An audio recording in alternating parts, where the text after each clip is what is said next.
പ്രിയപ്പെട്ട കൂട്ടുകാരെ, നബി സല്ലല്ലാഹു അലൈഹി വസല്ലമ തങ്ങളുടെ കാലഘട്ടത്തിൽ തങ്ങളുമായി ബന്ധപ്പെട്ട ധാരാളം കിണറുകൾ മദീനയിലും മക്കത്തൊക്കെ ഉണ്ടായിരുന്നു. മദീനയിലെ പ്രസിദ്ധമായ 7 കിണറുകളെ സംബന്ധിച്ച് നമ്മൾ ചെറിയൊരു എത്തിനോട്ടം നടത്തുകയാണ്. ഒന്നാമത്തെ കിണർ ബിഇർ ഇഹുൻ.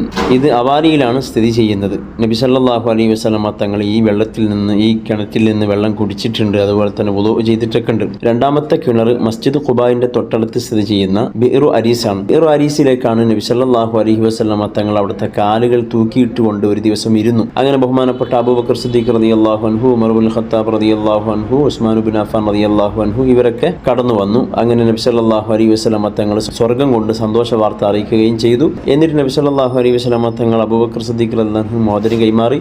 അതിനുശേഷം ഉമർ റളിയല്ലാഹു അൻഹു കൈമാറി. അത് ഉസ്മാൻ റളിയല്ലാഹു അൻഹു കൈമാറി. ഇങ്ങനെ ആ മോതിരം പിന്നീട് കിണറ്റിൽ വീണു. ആ സമയത്ത് അത് നോക്കിയെടുക്കാൻ വേണ്ടി ശ്രമിച്ചിട്ടും അത് ലഭിച്ചില്ല. പിന്നീട് ബഹുമാനപ്പെട്ട ഉസ്മാൻ ഇബ്നു അഫ്ഫാൻ റളിയല്ലാഹു അൻഹു അതിൽ നിന്ന് എടുക്കുകയും ചെയ്തു. മൂന്നാമത്തെ കിണർ ബിഇർ ബുസ്സയാണ്. നബി സല്ലല്ലാഹു അലൈഹി വസല്ലമ തങ്ങൾ അവിടുത്തെ തലമുടി താളിയിട്ട് കഴുകിയിട്ടുണ്ട്. ജന്നത്തുൽ ബഖീഇൽ നിന്ന് മസ്ജിദ് ഖുബായിലേക്ക് പോകുന്ന വഴിയിലാണ് ബിഇർ ബുസ്സ സ്ഥിതി ചെയ്യുന്നത്. നാലാമത്തെ കിണറാണ് ബിഇർ ബുലാ. ഈ കിണർ നേരത്തെ പലതും വലിച്ചെറിയാൻ ഉപയോഗിച്ചിരുന്ന കിണറായിരുന്നു. പക്ഷേ ഒരു ജലസ്രോതസ് നഷ്ടപ്പെടുത്തരുത് എന്ന് നബി സല്ലല്ലാഹു അലൈഹി വസല്ലമ തങ്ങൾ പറഞ്ഞുകൊണ്ട് അവിടുന്ന് അതിൽ നിന്ന് ഒരു ബക്കറ്റ് കോരിയെടുത്ത് വുളൂ ചെയ്ത് ബാക്കി വെള്ളം കിണറ്റിലേക്ക് തന്നെ ഒഴിച്ചു.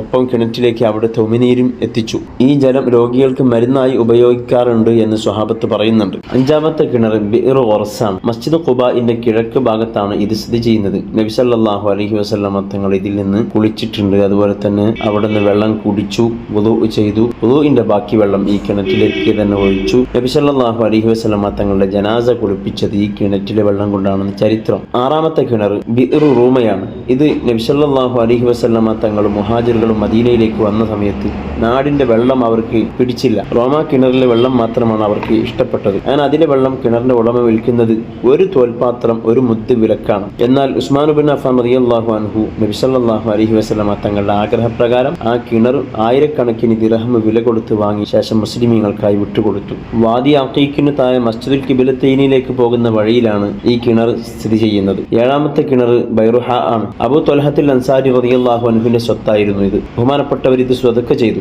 ഈ തോട്ടത്തിൽ വന്ന് നബി സല്ലല്ലാഹു അലൈഹി വസല്ലമ തങ്ങൾ ഉച്ചയുറക്കം ഉറങ്ങുന്ന സമയത്താണ് ഉമ്മു സുലൈം ബീവി റളിയല്ലാഹു അൻഹ വിയർപ്പ് ശേഖരിക്കുന്നത്.